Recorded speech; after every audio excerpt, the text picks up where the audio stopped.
Hello and welcome to ChooseFI. Today on the show, we've got a really nice episode. We have Lexi, who's a first grade teacher from Las Vegas, who is a member of our community for just over a year now. And she reached out to me in response to one of my email newsletters and just told me this incredible story of this path she's been on since really finding personal finance and then very quickly finding ChooseFI. And it just has a little bit of everything, including, all right, taking baby steps into, I've been a saver. I'm going to start investing in a high yield savings account. Then I'm going to start investing.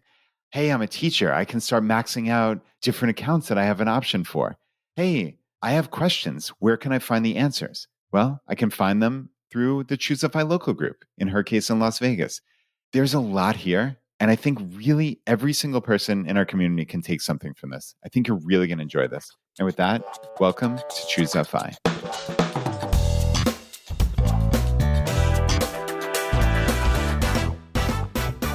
Lexi, I am so excited to have you here. Thanks for joining me. Thank you. Thanks for having me. Yeah, this should be fun. So, okay, you just celebrated your 27th birthday. So, I huge did. to you. Thank you. And you are crushing it. So, you sent me an email. It was a response to one of my newsletters. And I love getting these emails, and I just never know what I'm going to get. And sometimes, very infrequently, I reach out to the person and say, hey, would you be interested in coming on the podcast? And yours just jumped off the page to me. So I would love to start from the beginning, which is, okay, you're 27 years old. I think the last you told me you have a net worth around $170,000, which is remarkable. You are a first grade teacher in Las Vegas, and your life goal financially was to own a home. But interestingly, that's not the story. And I'd love to hear, what's the genesis of your personal finance story? So I have always been a saver. I've enjoyed saving money, and I honestly have always felt the pain of spending. It's never been easy for me, but I never had a kind of framework to think about it with before as like being a value spender or being thrifty. I just kind of thought I was a little cheap. That's what a lot of my friends would have told you or would have told me. But I had just this big idea that I would squirrel away all the money that I could and I would have a home of my own. Like that was my parents' big accomplishment. They're really proud of their house. It's definitely their biggest investment, and my grandparents. And that was kind of my whole money philosophy. I didn't have much else as a goal or as a direction other than to own a home. But that changed a little bit because when I graduated, it was 2020 and during COVID, and the housing market was absolutely insane. I don't know if you remember that time. I do. But yeah, everyone was spending a lot of time in their homes, and home prices, at least where I'm in Las Vegas, were shooting up very, very quickly. We had a big influx of people from other states who liked the idea that Las Vegas had more affordable housing than they did in California or some of the surrounding areas. So my big idea to buy a home didn't work out as well as I thought it would in the beginning. Teacher salaries start off pretty low as far as like jobs for degrees go. And I wasn't pre-approved for enough to buy any kind of house at that time because my budget was kind of the cheaper homes, and those were the ones that people were really jumping on to flip or to fix up during that time.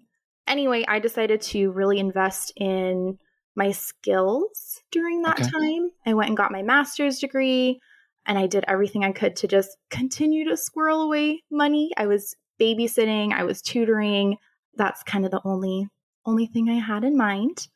And then once I had built my income a little more and I was super excited, I went back and tried again to see if I could buy a house this time now that I have more buying power. But at this point, the problem had kind of changed where I technically on paper could get a house, but I definitely noticed that it would be a paycheck to paycheck kind of situation pretty quickly. And so I still felt like I couldn't really afford what I thought I could afford at that time. So I kind of mentioned in the email that at this time, I happened to find a video online. I think it was The Financial Feminist. I know you've talked to her. Oh, yeah, of course. Yeah, Tori Dunlap. I saw a video on her idea of high yield savings accounts. And that started kind of opening my eyes because I gave it a try with all this money I'd been squirreling away for a home for so long, being a saver. And very quickly, I saw that my money could earn money for me, which was super eye-opening. And immediately I felt so stupid, like, oh my goodness, this whole time my money could have been working for me. And instead I'm, getting $10 an hour babysitting jobs on the side or whatnot. So I wanted to know what else I was missing. And at that point, I started kind of investigating different podcasts and different books in that area, the financial scheme of things. And your podcast immediately stuck out to me. It really helped change my thinking, most of all, I think. It was very exciting to listen to the other ways that you guys think of money and present money and the idea of time. And suddenly I realized that there are other things that I could be shooting for. There are other goals I could have besides a home, and it could actually be a lot more satisfying, a lot more freeing. And I felt immediately much more empowered because when my only goal was to have a home and it felt out of reach, I totally felt like I was failing with money.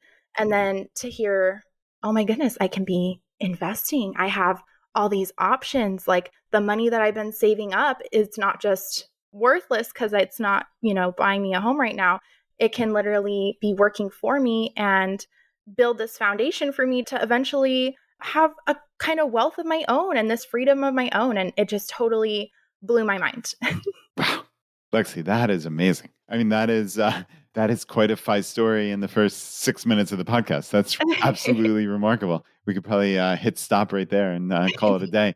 But I mean, seriously, that has a little bit of everything, right? I think a lot of people get bogged down in that cult of homeownership, right? Mhm. Because like you said, this is your parents' biggest asset. It's your grandparents' biggest asset. They probably talked about it all the time. What an amazing thing. Like I bought a house in Las Vegas or wherever it was for $15,000 and now it's worth 300 or 500,000, right? Like you hear those things, but you don't hear what was the cost? What's the timeline? Are we talking 60, 70 years? Well, all that to say, I think what the biggest thing that you took away from this was a rethink on what life success looks like and what personal finance life success looks like. And I think, like you said, it helped change my thinking. Mm-hmm. And I think, if you ask me in my heart of hearts, like what is the one thing that I would want people to take away from ChooseFI, it helped change my thinking. So the fact that you said that is remarkable because it really is, it's a reorientation of everything. And I love that hits you right away. Absolutely. And the other half of that is, I'm a teacher and I love teaching. I teach first grade in Las Vegas. It's super fulfilling for me. It's super fun for me. And I always kind of felt guilty in the summers when I had all this time and I'd think, oh, what could I be doing? What could I be doing to get some money? And like I said, I'd pick up some of these silly babysitting jobs or, staying at the daycare I worked in college for far too long and listening to this and realizing like, oh no, this is the real wealth. I have this built-in time that so many people would just kill for to, explore my passions and to pursue my health and to go on these vacations. So a lot of rethink with the really cool guests on your podcast and the awesome ideas and the reading list that you guys gave me. So thank you.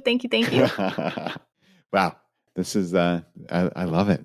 And right, I think that at the end of the day, for helping changing thinking is, okay, when you have some space financially, when you're not paycheck to paycheck, when you have a net worth like you do, you can actually focus on those other things. You just said your passions, your health, going on trips and traveling, right? Like community. I know you joined the ChooseFI local group in Las Vegas, like friends and all these things. Like that's the spice of life. That's what we're doing this for. We're not trying to get to some number. Like that would be a pretty sorry existence, I think, if that was the only goal. I think to me, the goal is, okay, let's pursue financial independence and ultimately get there, of course, but in service of a great life, not in service of a number on a screen. And I love that you're focusing on that great life aspect. Yeah, no, it's been super helpful. And you mentioned the group. They've been really helpful too as like a tool. And the Las Vegas group is starting to kind of have a revival. They're meeting at Nice. some coffee shops, and a couple of us went to a free burlesque show. Just an awesome community, and they're super helpful. There were some people in the group that were also teachers, and they helped me with some very specific technical parts of, fixing retirement accounts and Yeah. stuff. And it's just an awesome group. I'm super excited to be part of it. That's really cool. And I know, so we had way back when, episode 13 with the Millionaire Educator, talked about the unfair advantage that teachers have, which is, again, a funny rethink on, you always hear, oh, teachers aren't paid enough. Teachers, it's a thankless job. And clearly, there's some truth to that. I believe teachers should be paid better in a vacuum. Of course, there's always different scenarios and different places in the country, right? But nevertheless, there are advantages, and there's 403Bs, 457s. And if you're so inclined, if you're of a FI mindset, you really can take advantage of that. I'm curious, how have you thought through in terms of like your savings and how you think about like the different buckets? So with the different buckets, so I started out with my Roth IRA. I think I mentioned that in the email too. That one just seemed like the easiest one to start with for me. So I opened that out and I maxed it out for the first time last year when I started listening, and I maxed it out for this year. And then I had a 457, but I was barely contributing to it at all. But listening to, the tax advantages I hadn't realized about, I started upping those contributions every paycheck, like immediately. And then it was actually funny because I didn't get to your episode about all the fees that are hidden in some of those 457s yet. Yeah. And so in the Facebook group, I posted like, oh, here's what I'm doing with my 457. And now I'm ready to start trying to max out the 403. And here's the account that I used. And some of the people were putting crying emojis about, oh, you're using the company with the most fees. You have to listen to this episode. You missed it. And I went back and I actually switched from Equitable, which is what I was using, that when I looked into it actually had very high fees in some places I was in. And a teacher in the group helped me get started with Aspire, which was so much better. I can do the self-managed way to do it. And so now I'm going to be maxing out the 457, and I'll open up my 403 now that I've got the 457 fixed, but I haven't got both yet. I know that's the real secret, is when you can do both. Hey. Yeah, I mean, all in good time, certainly, which is, it's a nice, fortunate place to be, that you can essentially double up. Like most of us think about our 401ks, and yeah, you're essentially getting double the space for that in terms of pre-tax contributions, if you can, right? And Yes. I'm not sure what episode that was, but I suspect we had episode 279 about 4 years ago with Dan Otter from 403B Wise. And I know we talked a lot about teachers and investment options and, complicated and fees and all that stuff. I suspect that was the episode you referenced, but I'm not 100% sure. It might have been, yeah, because I had heard the Millionaire Educator and I was just jumping right in. And then thankfully someone said, wait, slow down. You can do it a little better. You gotta listen a little more. So super helpful. That's awesome. Yeah, it is amazing how fees just really matter when it comes to our investments. We've talked about this so many times on the podcast, but we can't talk about it enough. When you talk about the compounding, we talk about compounding as a good thing, as a benefit. But when you are, in essence, your compounding is getting hampered because your overall return is being lowered. And the saddest part, and I know we talked about this with Dan Otter, it's like the people who deserve the best in our community and our society are the people, the public servants, right? And the saddest part is that it seems like your retirement accounts are the ones that are most fee laden. And that maybe is the single takeaway for a lot of people listening to this is, if you are in public service sector, do some research. Try to find out what options you have. There might be some that you're just getting killed with egregious fees. But like Lexi, you might have better options. And Lexi, I'm curious, is there anything you could pass along to that person who's listening to this, who's saying like, I don't even know where to start? Like, did you ask colleagues? Did you go to HR? How did you figure out like, hey, I can do these different companies? It sounds like, how did you do that?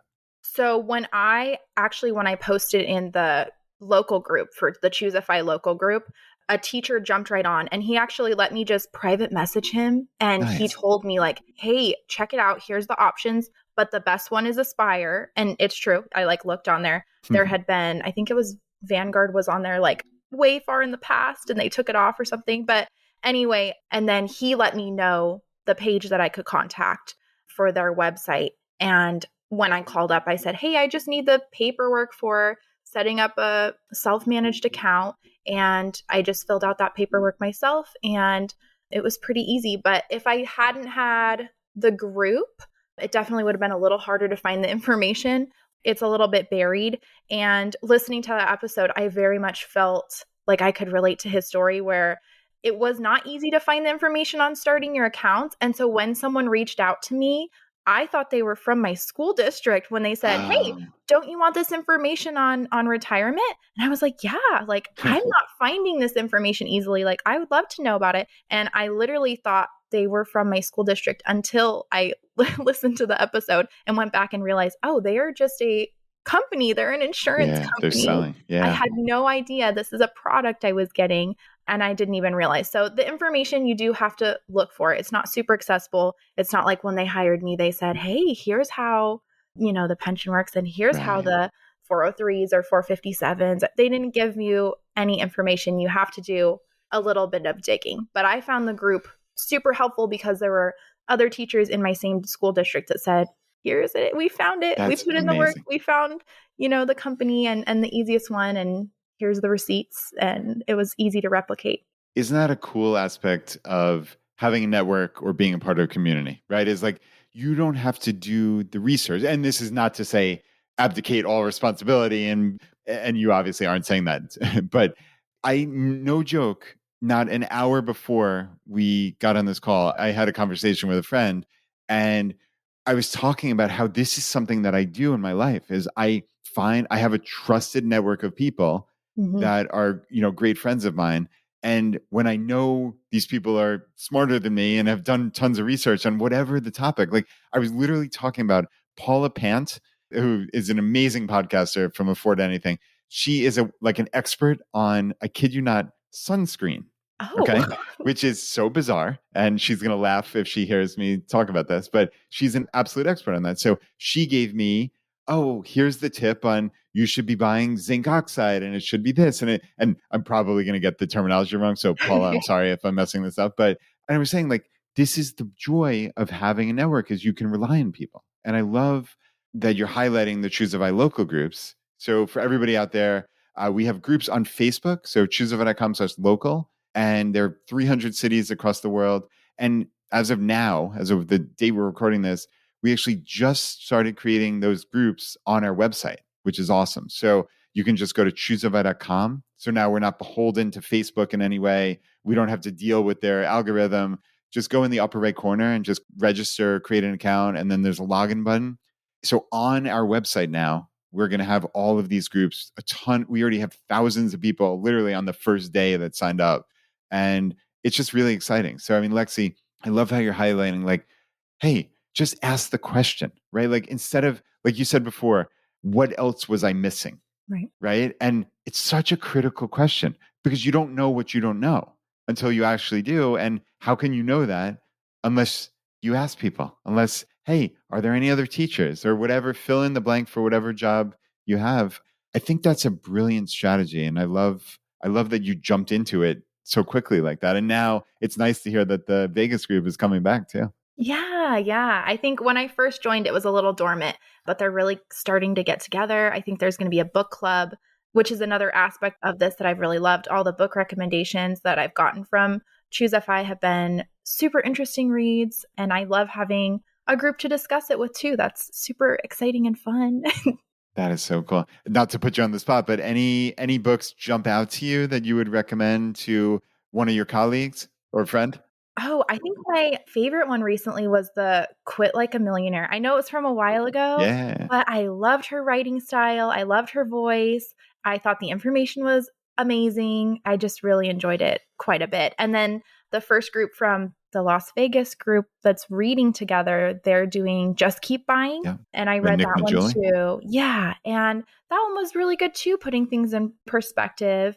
And I like having a group to chat with about it. There's not too many people in, my normal life where I'll say, wow, this is a great financial concept and they'll get excited. So it was exciting to have a group of people that love looking into it too, because this is newly exciting to me. That's so great. Yeah, you're making a very good case here for the power of community and our local groups specifically. I wanted to go back just real quick to I couldn't afford what I thought I could afford when it came to the house. And I feel like this is such an interesting thing because a lot of people do go down that rabbit hole of, hey, homeownership is the American dream. It's the only way to get wealthy.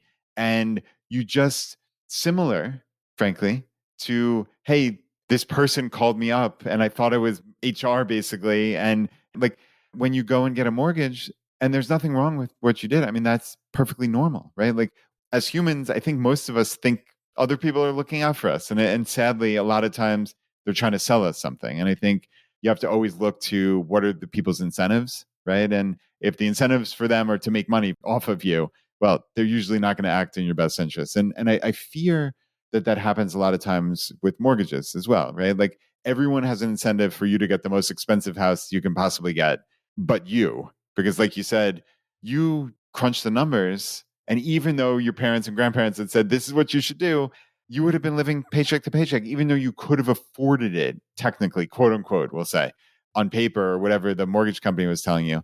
Talk me through that, because I think this is, it's like the small things are the big things in life. Like this to me is the thing as far as I'm concerned. Right. So like one house I was getting very excited about was a new build, and they were doing the buy down rates. Mm. And I was so excited because, oh my goodness, I could have a home and it's not only going to be mine, but it's new.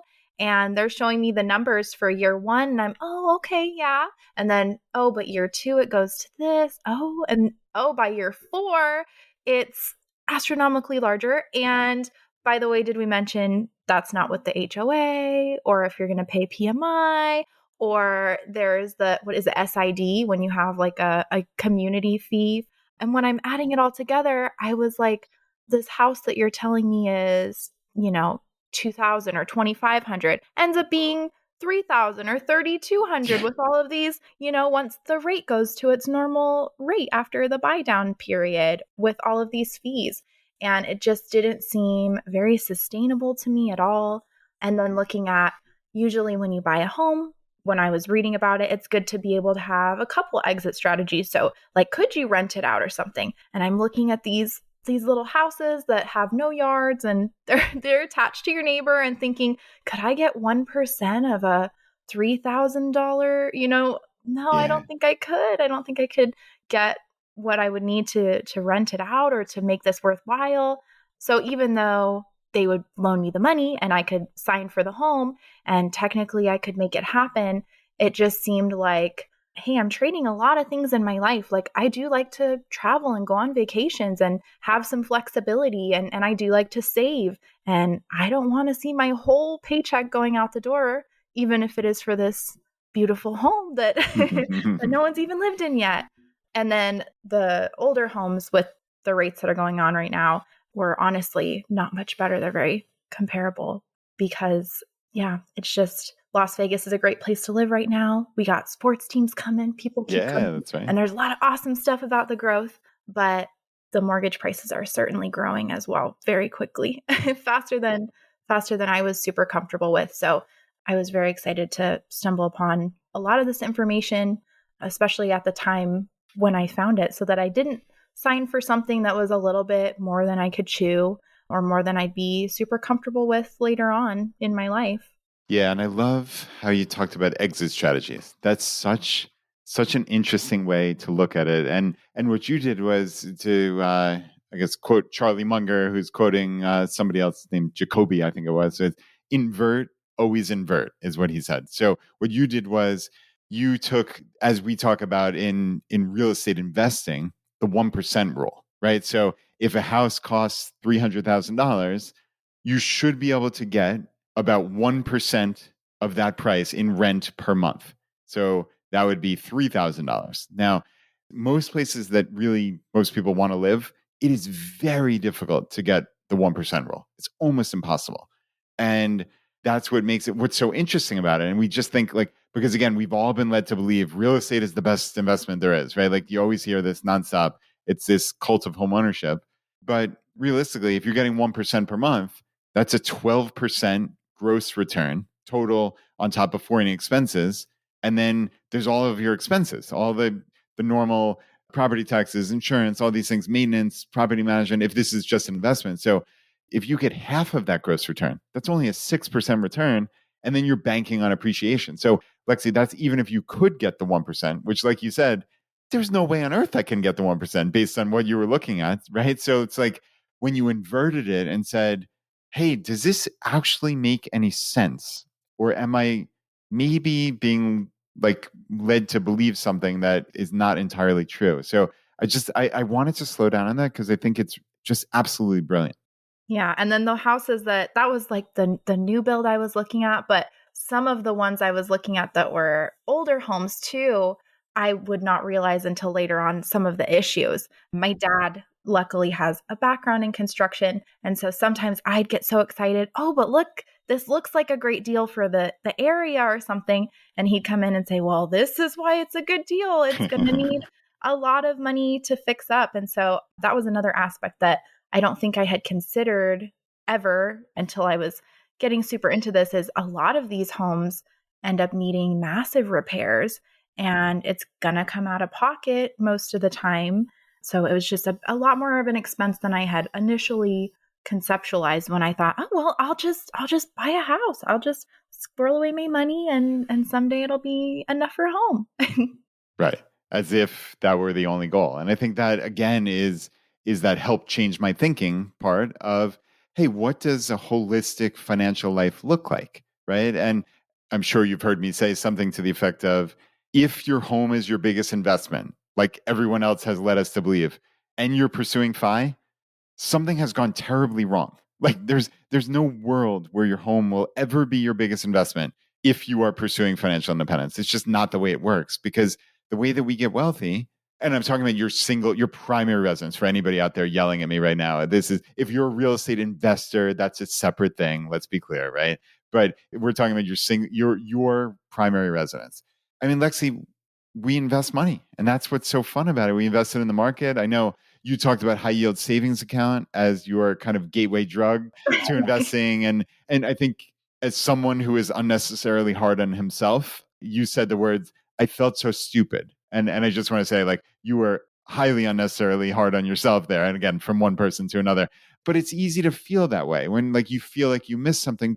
But again, with the you don't know what you don't know until you do, none of us learn this stuff, right? Like we don't learn personal finance. And I mean, you found it, it sounds like in you're around 25 or thereabouts. And I mean, there are a lot of people who aren't finding out anything about personal finance until they're in their 50s and beyond, even.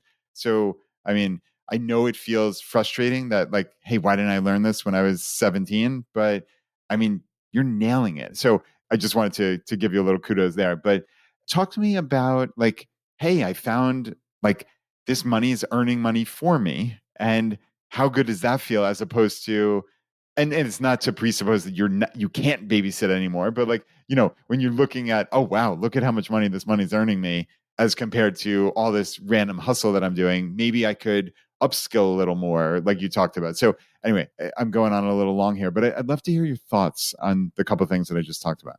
No, absolutely. I definitely have a complete mind shift about the value of my time. And it's from some of the books that, we've been reading, some of the conversations that I've had. But yeah, I used to take on $10 an hour babysitting jobs. I'd have 3 kids. I'd get off work from working with kids all day in school. And I would go to someone's house and be helping their kids with homework for $10 an hour or something. And then as soon as I saw my high yield savings account would be making me a similar amount just sitting in that account instead of my old bank account, I was like, oh my goodness, how have I been missing this? And definitely just the growth once I started making switches to investing, my net worth was growing so quickly and faster than it was when I was doing all this extra work, Right. Using my time after class. And I did cut some of that extra stuff out. I do tutoring if it's through the school. Okay. And I do any paid trainings I can. I'm still always hustling for anything that'll get me credit for my next raise because I think that's a better investment for my time.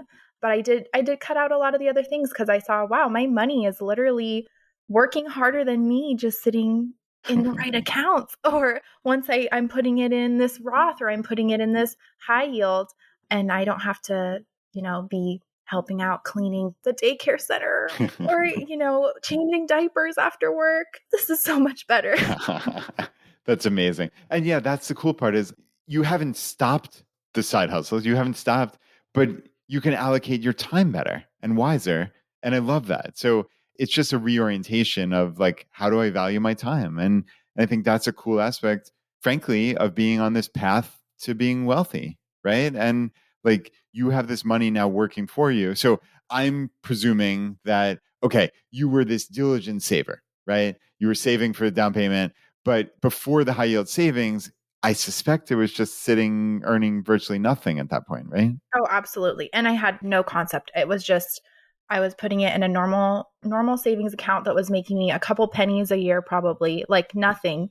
But it was what I had been saving had become a significant egg because I, was working towards this goal, and I was a natural saver anyway. And so as soon as I just switched that allocation from making me nothing to and I think when I joined in, it was pretty high percentage rates too. I don't remember exactly what it was. Okay. And the rates are still pretty good right Yeah, now. they're not bad. They're around, Yeah. 4% and change a little bit. Yeah. I could see the difference immediately. As soon as I moved it over, every month when I would get the little statement of what I was making, it just felt amazing. It felt super exciting. I felt like I obviously am missing some things, and I'm going to go search for what they are. Heck yeah. Oh, that's so great. So, right, naturally, you don't stop at a high yield savings, right? Like that's not the ultimate goal for investing your money. How did you, so you read books and listened to podcasts like ours and others, certainly.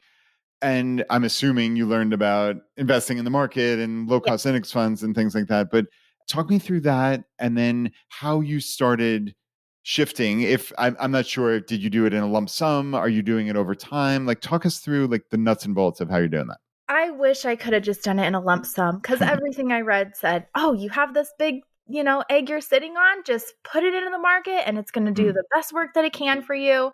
But I've been doing it bits and pieces at a time because it's hard to change all at once. It's easier to change a little bit at a time, but I am getting better at it. And from now on, like I said, my 457 is all set up. And so now that's just going to be automatic. I'm not going to have to think about it. It's just going to be out of my paycheck and where it needs to be. And then once I set up the 403, then that'll be even easier as well. But yeah, I've been doing little bits at a time, but it gets easier because the more I'm seeing my money work for me, the more excited I am to continue to put more in. So yeah, my net worth is, last time I checked, it's about 190, which is like crazy for me to conceptualize because yeah, it's been growing so much faster now that it's growing instead of sitting in an account. Oh, that is so cool. I mean, that is, really what compounding is all about. I mean, it's both compounding, but it's clearly a significant savings rate too, right? Both of these are necessary, and it sounds like you're just nailing it on both sides. And the cool part is, again, you think about compounding, and then the concept even of, like you said at the beginning, you love teaching, right? Like it's a passion of yours. So you're not looking to run away from a job. You're just looking to get more financial space. And you think about ChooseFI, right? And okay, I'm going to keep working because I love it, but my money's going to work in the background. So, absolutely. I mean, you think about like $200,000. We're going to round to $200,000 of net worth at 27 years old. I mean, Lexi, that's remarkable. And then 9 years from now, most likely, again, with an 8% return, you would expect it to double in 9 years. 400,000, another 9 years, 800,000, another 9. So 27 years from now, it'll be 1.6 million or thereabouts, right? So at 54, when most of your colleagues are not even close to retirement, even if you save $0 more between now and 54, there's a really high likelihood, assuming, of course, that 8% annual return, which is not like a straight line thing, but over the long term, you're going to have $1.6 million as if you save $0 additional dollars. I mean, right? Like, have you reflected on something like that? Yeah, that is so exciting, so empowering. And also just having the options, because I am super passionate about teaching and I absolutely love it. And I also don't ever want to be one of those teachers that continues to do it once I'm not, because I've seen that too, where there's some teachers that have been so burned out and, they probably shouldn't be in that profession anymore, but they are stuck. And so it's really freeing too to think like, I am going to be the best teacher I can be, and I'm going to be so enthusiastic for my kids. And if there's a day where I'm like, you know what, this is not for me, I'm never going to feel afraid to walk away from it either. So that's all exciting things. Yeah, that is super exciting. So Lexi, talk me through, you talked about a Roth IRA and then the retirement accounts, 457, 403B. But clearly it sounds like because you were saving for down payment, you had a lot of money sitting in like a regular account. So not under any of those umbrellas. How do you think now going forward in terms of like a split between the tax advantage vehicles or the retirement type vehicles versus after tax savings? So the reason why I ask is assuming, let's say you have $190,000 net worth, it sounds like a significant portion of that is in either high yield savings or your regular taxable brokerage now. Mm-hmm. So like, does that give you more flexibility to really go for the 403B and the 457B, or how do you think about that? I definitely think I'll feel more comfortable having much smaller paychecks because they're going to be all going into those accounts, but it won't feel scary to me because I have these savings to fall back on. And again, before I never realized how much we do pay in taxes. So I didn't realize what an awesome opportunity these accounts were. I definitely am going to prioritize them over the brokerage account, because I think one of the books, it said that the second biggest expense in many people's lives are their taxes. And I had never even considered that. Yeah. So it's exciting that as much of that I can put into my account, growing and working, I would love to do that. And then because I have that savings to fall back on that I'm paying my bills from, I won't need my paychecks to be extra cushy. I can put as much as possible and really max those accounts out. Yeah, that's cool. I think that's one of the tenets of the FI community is control what you can control, which I think for a lot of us means, hey, if we can control our tax rate by putting into these pre-tax vehicles, like a traditional IRA, regular 401k, or again, these 403Bs, 457s, that gets us a tax deduction today. And then when we go to take the money out many years from now, what happens is that's technically a taxable event. But if we have our expenses under control, if we've paid off a mortgage maybe, or have low rent or whatever, and have no car payments and your life doesn't cost that much, well, you can pull that money out and sure, it's technically taxable, but we get this massive standard deduction on our tax return. And there might be a scenario where you can pull out most of your life expenses every year and pay a tiny, tiny, tiny little amount of tax on it, which is just like a total rethink on, hey, how do I actually do this? So yeah, I like that you're prioritizing that. And of course, for everybody out there, it always depends on what your income is. If you're making a significantly low income, it might make more sense to put into a Roth IRA or Roth accounts because that's after tax now. So you're paying the tax on a lower rate. So we can never give blanket advice. Of course, you always have to look into your situation. But I think for a lot of us, these pre-tax vehicles, Lexi, like you're prioritizing, make a huge difference. So really like that. I wanted to double back real quick to your living situation. So, for many, many, many years, you've been told that homeownership is the only path to the American dream. And I'm putting words in your family's mouth, obviously, but that's what society tells us. So where are you now? Are you renting? Are you living with family or friends? Or what are you doing? So I'm renting. I have a nice little 3-bedroom house with a big yard and a garage that's much larger than the houses I was looking to buy. And I'm paying significantly less for it. And I'm actually rooming with a cousin of mine. So we're sharing expenses and it's super nice. He is new to Las Vegas. So this is a newer thing. And it's been really nice. So we're sharing expenses. We have more space than I definitely would have had if I had gone the purchasing route. And I'm super comfortable. And I think if I had ever stopped to think about it, I would have realized like, hey, actually, I really love this house that I've been renting for quite a while, and I'm super comfortable here and I love the community.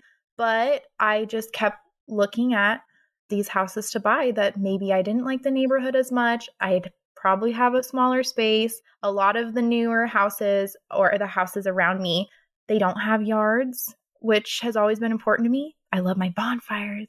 I go Nice. for, walks, whatever. I like being outside. And yeah, so if I had ever stopped and really thought about where I was living, my home I'm renting is checking a lot more of my boxes than some of the ones I'd be able to purchase would for me. Isn't that amazing? Right. And that's what's so wild is, you can live in this scenario. You can live where you want in a nicer, bigger house and share expenses with your cousin now Mhm. and get wealthy in the process because you're not paycheck to paycheck like you would have been. And this is not to say that homeownership is bad or, we're not trying to paint that picture at all. But it's just like you said at the outset, it's just expanding your thinking and it's just looking at a problem a little bit differently. And hey, maybe this thing that everybody tells me that might be true for them, maybe. But hey, what if this other option really works well for me? Why can't I keep doing that? So, yeah, I love that. I absolutely love that. And sometimes it's hard, like you alluded to before, like, hey, maybe there aren't that many people I can talk about in life about personal finance, but I found my ChooseFI local group. And it's the same deal. Like, it's hard to talk to family about this stuff because they've been thinking one way forever. And maybe you found something a little bit better for you. And I think that's really important. And I did want to slow down on it. It's like, that's not easy, Lexi. I mean, you know that, right? Like, that's not easy to do. And I think sometimes we all take it for granted, but we're living a different lifestyle than a lot of people, even though it doesn't feel like we're doing anything different or extraordinary, but we're getting pretty extraordinary results. And I think that's what's so fun about it. No, absolutely. Yeah. And I so appreciate just having the framework to think about it because it really made a huge flip for me in so many ways. And I really appreciate it. Lexi, this has been amazing. I love your story. I love your story from the second you emailed me. And I'm so glad you reached out. I'm so glad you came on. I love your enthusiasm. I love how you've just jumped into this with 2 feet. And I mean, you are crushing it. You should be so incredibly proud of yourself. And this path you're on, it's remarkable. Like we just painted the picture before. You're a ChooseFI with this amazing, this job you love. And I strongly suspect that you're not gonna take 27 years to reach FI. I think with your savings and everything you're doing, you're just so far ahead of the game. And I just wanted to thank you for sharing your story with the community. Thank you so much for having me on and for just building such an awesome community that people can get excited about. And I really appreciate it. Awesome. All right, everyone. The call to action, if you haven't joined a local group, Lexi just painted the best picture why you should do it. So choosefi.com/local, or like I said, just go to our website, choosefi.com, and at the top right corner, you can create an account and it'll ask you to select your local group. And the cool part now is our website will email you when your local group sets up new events. So it's not, oh, did I log into Facebook? Did Facebook show it to me with its silly algorithm? You just get notified. I think that is the killer app. And not to mention, there's a ton of community going on in our site. So I think it's really going to be a game changer. So with that, thank you for listening and thanks for being part of the ChooseFI community.